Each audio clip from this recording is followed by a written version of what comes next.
The heavy wooden doors of the courtroom creaked open. All eyes turned as Walter Greene, 75 years old, stepped inside. His grip tightened around a worn oak cane. Each step was slow, deliberate, yet there was a weight in the room that seemed to move with him. From the other side, a smug laugh cut through the silence. Richard, his distant relative and next-door neighbor, leaned back in his chair, arms crossed, eyes glinting with mockery. "This old man can't even walk straight. How could he possibly fight me in court?" A few chuckles rippled through the crowd. The insult hung heavy, echoing louder than it should have. Walter didn't flinch. He didn't even blink. Instead, his gaze lifted. His eyes, calm, unshaken, met Richard's, and for the briefest second the laughter faltered. They thought he was finished, too weak, too old. But what they didn't know was that Walter Greene had carried truth longer than any of them had ever carried power. Walter's cane struck the courtroom floor with a sharp crack, a sound that silenced the room. The claim came like a dagger in broad daylight. Richard stood tall, holding papers he had forged with a confidence only a liar could wear. "The lakeside property belongs to me now. Greene's too old to manage anything. He should be grateful I'm even taking it off his hands." Walter's jaw tightened, but before he could speak, Richard leaned in closer, his voice dripping with disdain. "You're too old to handle legal matters. Just sign it over. Don't embarrass yourself." The words burned like acid, and what hurt more was not Richard's arrogance but the silence of those Walter loved most. His own children, sitting just a few feet away, lowered their eyes. One of them whispered, almost pleading, "Dad, let it go. You don't have the strength for this fight. It could drag on for years. Please just walk away." The betrayal was subtle, wrapped in worry, but it cut the deepest. To them, their father wasn't a man who had built bridges and carved out a legacy. He was just old. Walter didn't argue. He didn't raise his voice. He simply sat back in his chair, the weight of their doubt pressing on his shoulders. But inside, deep beneath the silence, a fire had begun to smolder. They mistook his silence for surrender. But Walter Greene knew some battles aren't fought with youth, they're fought with truth. The courtroom faded from Walter's eyes, and in its place, the past came rushing back. 40 years earlier, the town had gathered by the riverbank. A bridge, his bridge, stood half-finished against the horizon. Walter, younger then, with steady hands and sharp eyes, climbed the beams like they were an extension of his body. He was the chief engineer, the man who had stitched two halves of the town together with steel and sweat. When the ribbon was cut, they cheered his name. Greene, Walter Greene, the man who built the future. But time has a way of making legends invisible. Now people only saw the wrinkles, the cane, the slowness of age. They forgot that every plank of that bridge carried his signature. And then the lakeside, the place that mattered most. He saw his wife, young and laughing, standing barefoot in the grass, their first little house rising behind her.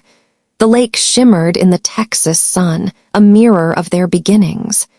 They raised their children there. They planted trees whose roots ran deeper than the soil.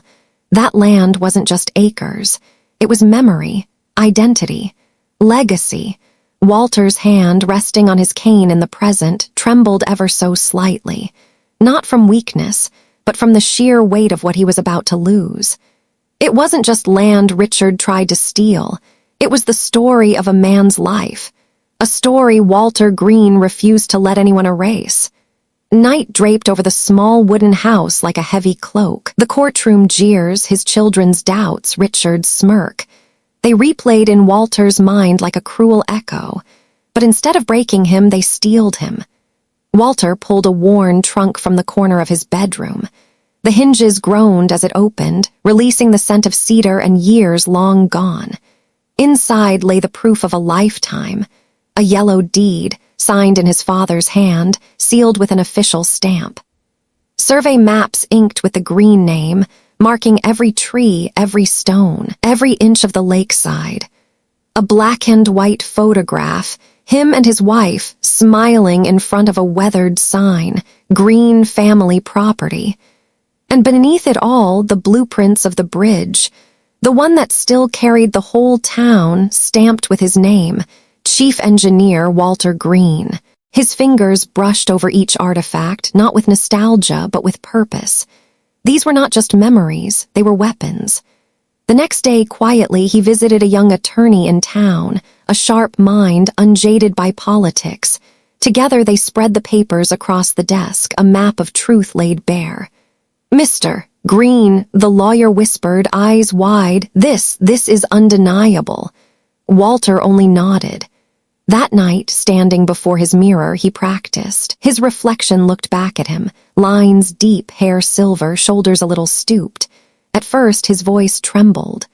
"This land is not for sale." Again, stronger. "This land is my family, my blood." One more time, his voice carried like steel striking iron. Truth does not expire. For the first time in weeks, Walter's reflection didn't look like an old man. It looked like a fighter. In silence, he prepared. In shadows, he armed himself. And when the time came, the world would remember the name Walter Greene. The courtroom buzzed with overconfidence. Richard strutted to the stand like a man already victorious, his smile stretched wide as if the verdict was written in his favor. He addressed the judge with exaggerated pity. "Your Honor, with all due respect, this man is 75 years old. His memory is failing. He can't possibly recall contracts from decades ago. What he thinks he owns is nothing but confusion." Laughter flickered through the benches, small, sharp stabs of humiliation. Walter sat silent. His hand rested on the oak cane. His eyes, calm, patient, never wavered. Then his attorney rose. From a worn leather folder, she drew out the first document. The courtroom grew quiet. The sound of the paper sliding across the polished wood echoed like thunder. "Exhibit A. The original deed, dated 1970, signed by Walter Greene's father, notarized and stamped by the county clerk." Gasps broke the silence. Richard's smirk faltered. He shifted in his seat. The lawyer placed down the next piece, a faded photograph. Walter and his wife, young and beaming, standing on the very land in question beside a wooden post carved with the words, "Greene family property." The judge leaned forward, adjusting his glasses. And then the blueprints. Heavy, ink-stained, stamped with Walter's name as chief engineer. Proof of his life's work. Proof that the town itself stood on the back of this man they dared to call helpless. The air turned electric. No one laughed now. Richard's face drained pale, sweat collecting at his temple. His mouth opened, but no words came out. For years they looked at him and saw age. They saw frailty. But today the courtroom saw what age could never erase, truth carved into paper, ink, and stone. A silence heavier than judgment filled the room, and for the first time Richard's eyes darted away. The judge shuffled the papers, his face unreadable. The gallery held its breath. Richard fumbled at the table, whispering frantically to his lawyer, but no excuse could wipe away the truth spread before them. Then a sound cut through the silence. The firm, deliberate scrape of Walter's chair against the floor. He rose, slowly. The oak cane supported his body, but not his voice. His gaze swept across the room, first the judge, then the jury, and finally Richard, who shrank beneath it. When Walter spoke, his words came low and steady, each syllable carrying the weight of decades. "They think age means weakness." His hand tightened on the cane. But wisdom does not fade.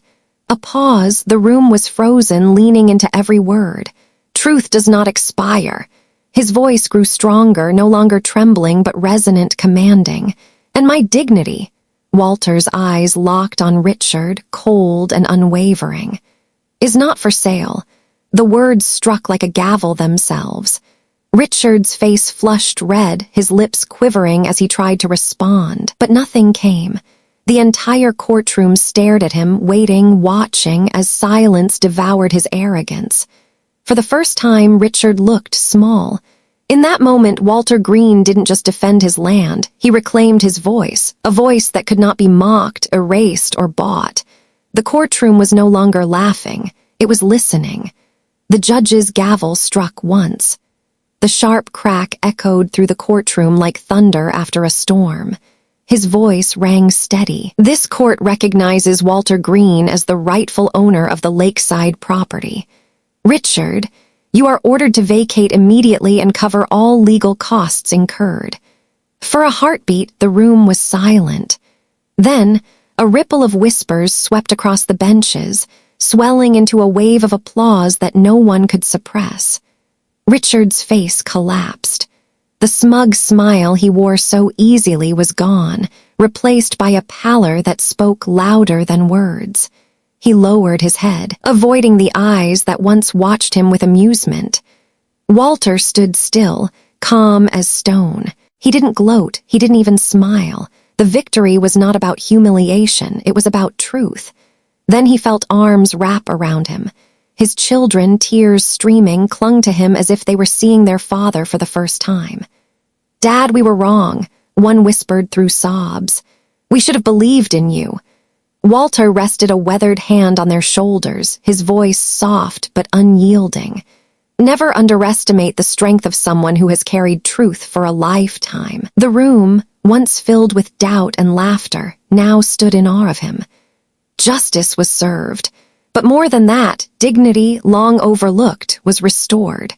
Walter Greene had not only defended his land, he had reclaimed his place in the eyes of his family and in the heart of his town.